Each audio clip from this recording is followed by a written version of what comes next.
Hi అండి. ఒక్కొక్క రోజు ఉదయం లేట్‌గా లేస్తాం కదా! ఎంత లేట్‌గా లేచినా సరే పిల్లలకి లంచ్ బాక్స్ అయితే ప్రిపేర్ చేయాలి.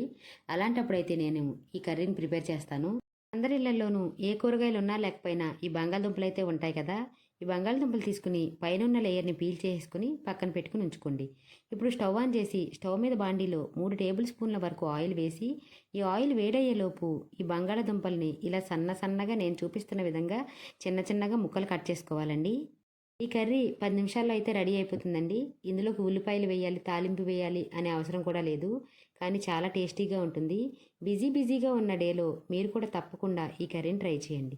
ఇప్పుడు ఈ కట్ చేసుకున్న ముక్కల్ని ఇలా ఏదైనా బౌల్లోకి వాటర్ వేసుకుని, ఆ వాటర్లో వేసుకుని ఒక్కసారి ఇలా కడిగి ఉంచుకోండి.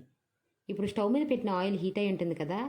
ఇప్పుడు ఈ ఆయిల్లోకి మనం కట్ చేసి ఉంచుకున్న ముక్కలను వేసుకుని స్టవ్ను మీడియం ఫ్లేమ్లో పెట్టి ఒక పక్కన వీటిని వేయించుకుంటూ ఒక పక్కన మిగిలి ఉన్న బంగాళదుంప ముక్కలన్నీ కట్ చేసుకోవాలండి. స్టవ్ మీడియం ఫ్లేమ్లో పెట్టి మాత్రమే ఈ కర్రీ చేసుకోవాలి. లో ఫ్లేమ్లో పెడితే కింద అంటుకుపోతాయి, హై ఫ్లేమ్లో పెడితే మరీ ఎక్కువ వేగిపోతాయి. ఇలా 75% వేగాయి అనుకున్నప్పుడు ఇప్పుడు వీటిని తీసేసుకోండి. ఈ కర్రీ పప్పుచారులోకి సాంబార్లోకి కూడా సైడ్ డిష్ కింద చాలా బాగుంటుందండి. ఎప్పుడన్నా ఒకసారి చేస్తాం కాబట్టి కొంచెం ఆయిల్ పట్టినా పర్వాలేదు. ఇలా మొత్తం అన్నీ వేయించుకుని తీసుకున్నాక నాకు లాస్ట్లో కొంచెం ఆయిల్ అయితే మిగిలింది.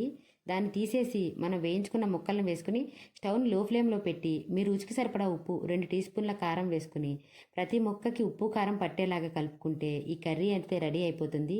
నచ్చితే మీరు కూడా తప్పకుండా ఈ కర్రీని ట్రై చేయండి. నా వీడియో నచ్చితే లైక్ చేయండి, షేర్ చేయండి, సబ్స్క్రైబ్ చేసుకోండి.